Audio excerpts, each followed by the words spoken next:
ಬರೆ ಕನಿಷ್ಠ ಬೆಂಬಲ ಬೆಲೆಯ ಪ್ರಸ್ತಾಪ ಮಾತ್ರ ಮುಂದಿಟ್ಟಿರುವ ಕೇಂದ್ರದ ಪ್ರಸ್ತಾಪವನ್ನ ತಿರಸ್ಕರಿಸಿದ ರೈತರು ಮತ್ತೆ ಬುಧವಾರದಿಂದ ದಿಲ್ಲಿ ಚಲೋ ಪ್ರತಿಭಟನೆಯನ್ನ ಆರಂಭಿಸಿದ್ರು.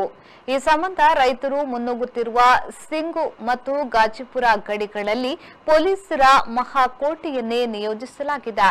ಕೇಂದ್ರ ಮೀಸಲು ಪಡೆಯನ್ನ ಕೂಡ ರೈತರನ್ನ ಒಳಗೆ ಬಾರದಂತೆ ತಡೆಯಲು ನಿಲ್ಲಿಸಲಾಗಿದೆ.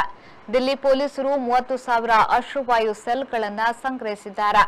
ರೈತರ ಯಾವುದೇ ವಾಹನದಲ್ಲಿ ದಿಲ್ಲಿ ನಗರದೊಳಕ್ಕೆ ಬಿಡದಂತೆ ಪೊಲೀಸರಿಗೆ ತಾಕೀತು ಮಾಡಲಾಗಿದೆ. ಸಂಯುಕ್ತ ಕಿಸಾನ್ ಮೋರ್ಚಾ ಮತ್ತು ಕಿಸಾನ್ ಮಜ್ದೂರ್ ಮೋರ್ಚಾಗಳು ರೈತರ ಚಳವಳಿಯನ್ನ ಮುನ್ನಡೆಸಿವೆ. ಎಲ್ಲಾ ಬೆಳೆಗಳಿಗೂ ಕನಿಷ್ಠ ಬೆಂಬಲ ಬೆಲೆ ಮತ್ತಿತರ ಬೇಡಿಕೆಗಳನ್ನು ಮುಂದಿಟ್ಟು ರೈತರು ಚಳವಳಿಯನ್ನ ನಡೆಸಿದ್ದಾರೆ. ಶಂಭುಗಡಿಯಲ್ಲಿ ಹರಿಯಾಣ ಪೊಲೀಸರಿಂದ ರೈತರ ಮೇಲೆ ಅಶ್ರುವಾಯುವನ್ನ ಕೂಡ ಸಿಡಿಸಿದ್ರು.